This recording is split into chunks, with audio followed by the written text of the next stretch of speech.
What's going on, guys? All right, so last video we got the crane bolted down, all the bolts torqued and everything like that. So that's ready to go. We're still waiting on Muncie to send the PTO and hydraulic pump in order to get the crane operational. In the meantime, we have a couple of things we need to get done.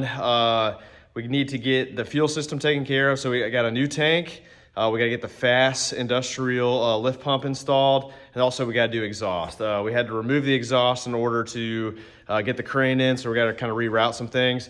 But this video, we're gonna focus on the fuel system. So we're gonna drain the tank, unhook the cooling circuit that goes into the tank that actually adds heat to the diesel when the engine is running in order to help warm the diesel in cold temperatures. We don't need that. So we're taking that out. We're installing an aluminum tank, a 90-gallon, and our original tank is 100 gallons, but we're gonna go to an aluminum 90-gallon tank just to save a little bit of weight over the front axle. We're gonna have, let's see, the FASS system should be pretty straightforward. We're going to remove the OEM existing water and fuel filter, water separator and fuel filter. And hopefully everything will go pretty smooth. We got a new sending unit to put in as well. We got new tank straps and all that good stuff. So I'll show you the tank and the FASS system real quick. All right, so here's the new tank from 4 States Trucking Supply. Looks pretty well done. And we're really excited. So this is made by Alltech, I guess, Aluminum Tank Technology. And like I said, 90 gallons. Here's the new vent, the new sending unit, and the new cap. And then here is the FASS system, their industrial series. So we're gonna kind of walk through that that install. Really excited about this. This is gonna be crucial for the VP44. What? Wow. Okay, hold on. So here's the FASS system. We're gonna have to kind of come up with a bracket system to mount to where our current water separator is. But the first order of operations is to get the existing tank removed. So we're gonna have to drain that out, remove the straps, disconnect the lines, pull the tank out, set this one in, and then we'll move on to the FASS system. But real quick, workshop's a mess. There's Connor. Oh, that's great. Just kidding. So here's the outrigger for the crane. So here's the original tank. One of the vents, it's plastic right here, broke off. And so one of the reasons why we're getting rid of this is to save weight, but also the fuel that's in here is sat for a really long time. The truck runs and everything, but we just want to make sure that we got a clean slate. This is the coolant circuit I was talking about. So coolant comes in from the engine, goes through this grid heater, exits, and then helps heat the tank in cold climate situations. But that's going away. So we're actually only going to be using, I think, 3 of these 4 straps because the tank's a little bit shorter, about 20 inches shorter. So we're going to go ahead and drain this out. We just need an Allen head, get that going, and then we'll unhook the fuel lines on the backside and get the sending unit and everything taken care of, and then put new diesel in. I will show you where the FASS system is going. So here's the OEM water separator. We're gonna utilize hopefully this bracket, combination of this bracket and the one that's supplied with the kit to mount it right here. Should fit pretty nice between here and here.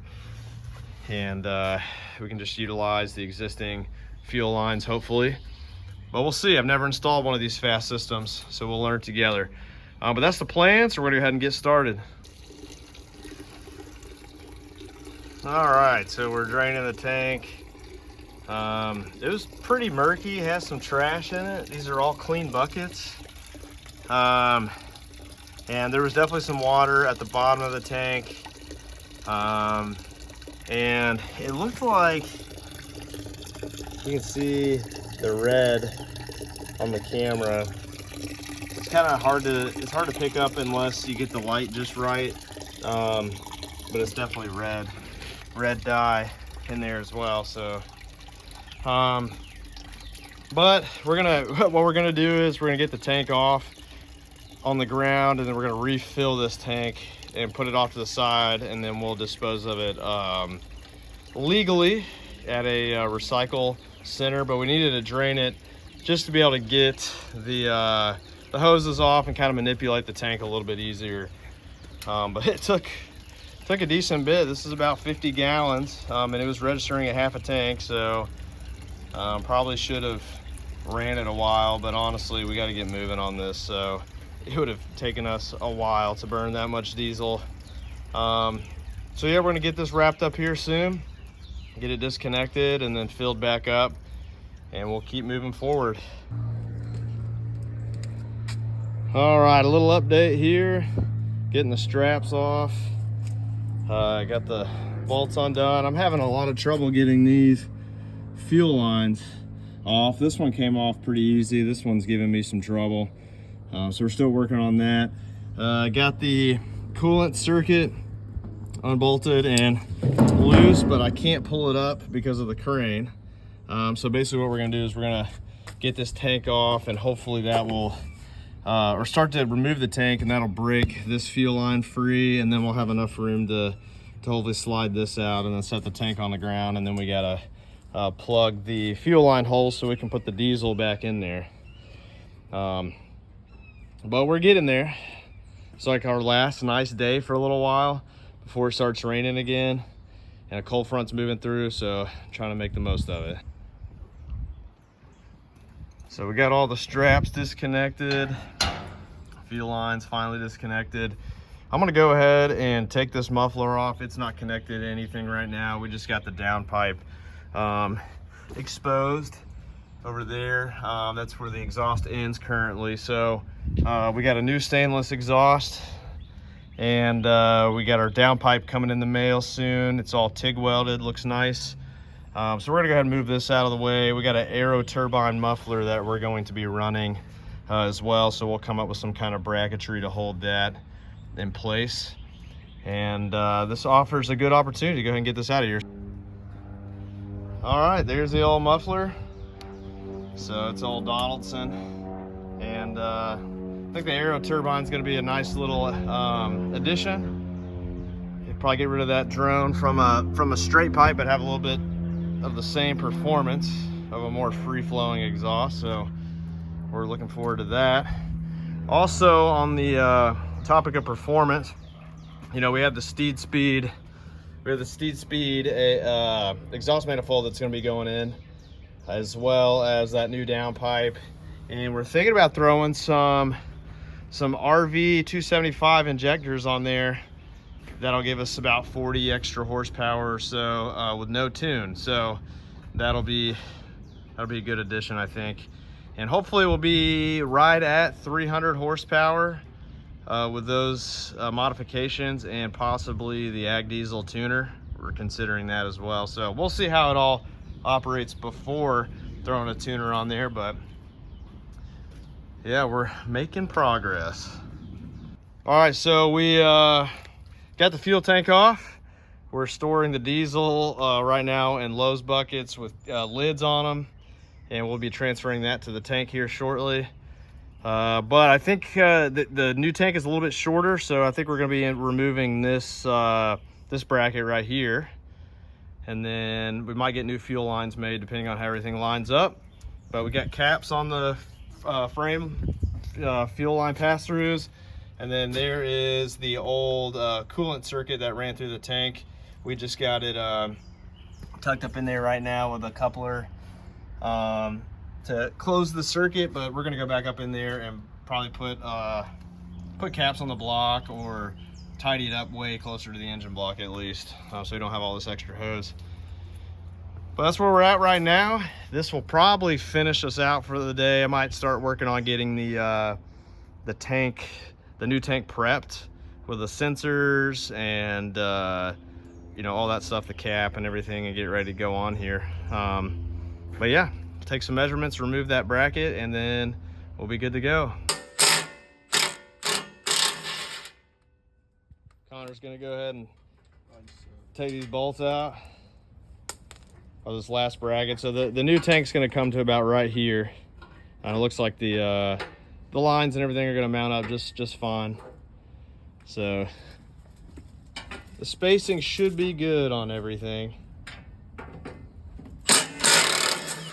we get this done, probably, like I said, get the tank prepped, and that'll be it for today. How do you think everything's gone so far, Connor? How compare the old tank to the new tank? Pretty. It's pretty. A little lighter too, huh? A lot lighter. Yeah, I'm glad we're doing it. All right, we're snacking here. Daniel's shoving his face full of Belvita snack pack, yeah, blueberry cookies. We're not sponsored by them yet, but we're working on it. I'm just getting over a cold, and we haven't worked on the truck in like 3 weeks. No, wow. That's how things go around here. So Get busy. we're working on the fuel system, as I said a little while ago. Yeah, for sure. So FASS gave us a sponsorship of the 165 gallons per hour Class 8 Industrial Series lift pump for our VP44 on the Cummins. And so we're redoing the fuel tank. You saw we've been working on some of the fittings and everything. So we got the new vent, the new sending unit, got the new cap, and then we've got monkey fab lines that are going on the back here that will replace the OEM fuel lines. And so the last thing we have to do is get this FASS system set up. So we're gonna go through this box and kind of start assembling it, and we might have to make a custom bracket and see how this all goes together. So I will show you real quick. That FASS system is gonna replace the factory water separator, which is right here. Here's the bracket that we might have to manipulate. But here is the input line, output line, and so basically it's going to go right here and then return back into the head of the Cummins. So I guess the Industrial Series, you can return back into the factory return that's behind the head of the motor. You don't actually have to run a return all the way back to the tank. So we're going to see if we can get that going. But this is the next major step to get the truck back on the road, and then we got to figure out the PTO. So we're going to get started on assembling this thing. We're just going to go follow the instructions and see how everything goes.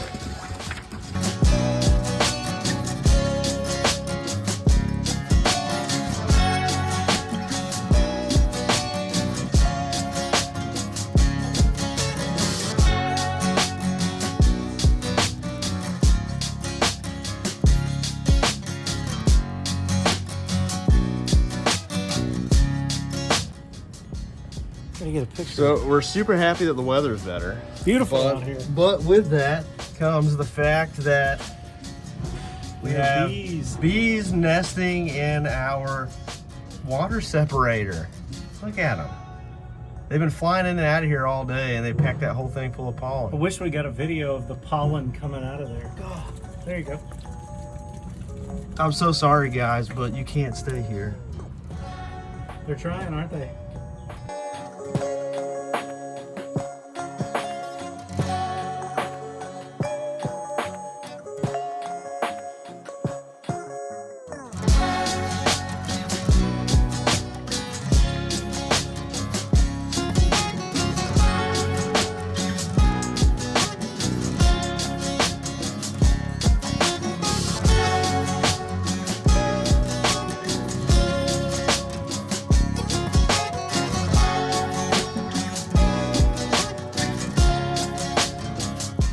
All right, making progress. So we just installed the 1/2-inch MPT bushings to pick up the 3/8-inch OEM fittings that were on the original water separator. And so we'll just pick up those same lines that are on the truck. So that's going well. We also got the bracket fabbed up. It's just a spare piece of tubing that we had for the crush tubes in the frame. And so we just drilled 2 1/2-inch holes back here, and we have 8 3/8, 16ths tapped holes on the front. That gives us 3 additional places that we can put the FASS bracket so we have optimal fuel line orientation. So just something real simple. I think it's gonna work pretty well. Today I'm hoping we can finish getting the tank and frame prepped for the new fuel lines, and hopefully we get the tank installed actually either today or tomorrow, and we'll basically be ready to prime the system again. After that, get the truck back to running, and then we'll tackle the PTO side of things. So we'll keep going here and hopefully finish up soon.